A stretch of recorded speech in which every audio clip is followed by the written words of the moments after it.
വയനാട്ടിൽ vote ചെയ്യാനെത്തുന്നവരെ booth level officer തടയുന്നു എന്ന ആരോപണവുമായി LDF രംഗത്ത് വന്നു. ജീവിച്ചിരിക്കുന്നവർ മരിച്ചു എന്ന് പറഞ്ഞ് വോട്ട് തടയുന്നുവെന്ന് CPI നേതാവ് CK ശശീന്ദ്രൻ രംഗത്തെത്തി. BLO മരിച്ചവരുടെയും സ്ഥലത്തില്ലാത്തവരുടെയും പേര് പറഞ്ഞിട്ടൊരു 95 ആൾക്കാരുടെ ലിസ്റ്റ് കൊടുത്തിട്ടുണ്ട്. അതിൽ നിരവധി പേര് ജീവിച്ചിരിപ്പുള്ളവരാണ്, അവർ സ്ഥലത്തുള്ളവരുമാണ്. അവർ ASC വന്ന് വോട്ട് ചെയ്യാൻ വന്നപ്പോൾ മരിച്ചുപോയി എന്ന് പറഞ്ഞു. ഇവിടുന്ന് ജോലി കിട്ടി മീനങ്ങാടി സ്റ്റേഷനിൽ ജോലി ചെയ്യുന്നവരാണ് അവർ. അപ്പോൾ കളക്ടറേറ്റിൽ കംപ്ലയിൻറ്റ് ചെയ്തു. അവിടുന്ന് സെക്ടർ ഓഫീസറൊക്കെ വന്ന് ഇവരെ വോട്ട് ചെയ്യിക്കുന്ന ഒരു നിലപാടുണ്ടായത്. BLO തികച്ചും നിരുത്തരവാദപരമായിട്ടാണ് ഉണ്ടായത്. മാത്രമല്ല ചില ആൾക്കാർ വോട്ട് ചെയ്യാൻ പോയി ഇപ്രാവശ്യം വോട്ട് ചെയ്തു, അടുത്ത പ്രാവശ്യം നിങ്ങളൂടെ വോട്ട് ചെയ്യാൻ പാടില്ല, അതൊന്നും പറയാനുള്ള അധികാരം BLOയ്ക്കില്ല. BLO തികച്ചും ജനാധിപത്യ വിരുദ്ധമായും ഇലക്ഷൻ കമ്മീഷൻ്റെ നിർദ്ദേശങ്ങൾക്ക് വിരുദ്ധമായിട്ട് പ്രവർത്തിച്ചു.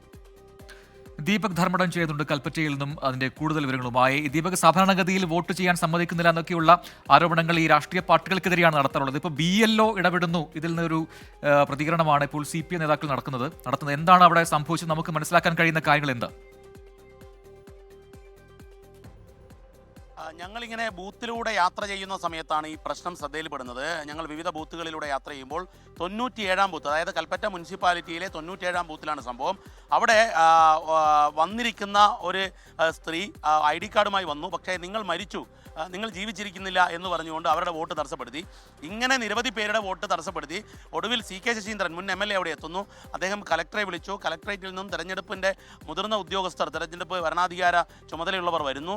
അങ്ങനെ ഒടുവിൽ അവരെ വോട്ട് ചെയ്യിപ്പിച്ചു. നിരവധി പേരെ ഇങ്ങനെ വോട്ട് ചെയ്യാൻ അനുവദിച്ചില്ല എന്നുള്ള പരാതിയാണ് LDF മുന്നോട്ട് വയ്ക്കുന്നത്. LDF രേഖാമൂലം ഇത് പരാതിയായി നൽകാൻ പോകുന്നു എന്നും CK ശശീന്ദ്രൻ നമ്മളോട് പറഞ്ഞു. പൊതുവിൽ വയനാട്ടിൽ പോളിംഗ് ശതമാനം കുറയുന്നു. അതായത് നേരത്തെ 80%, അതിൽ നിന്നും 73-ലേക്ക് എത്തുന്നു. ഇപ്പോൾ ഏതാണ്ട് 65-ൽ നിൽക്കുന്ന സാഹചര്യമാണ്. അപ്പോൾ പോളിംഗ് ശതമാനം കുറയുന്നതിന് ഇത് കാരണമാകുന്നുണ്ടോ? ഇത്തരത്തിലുള്ള ഇത് ഒറ്റപ്പെട്ട സംഭവമാണ് എന്ന് നമുക്ക് കരുതാൻ വഴിയില്ല.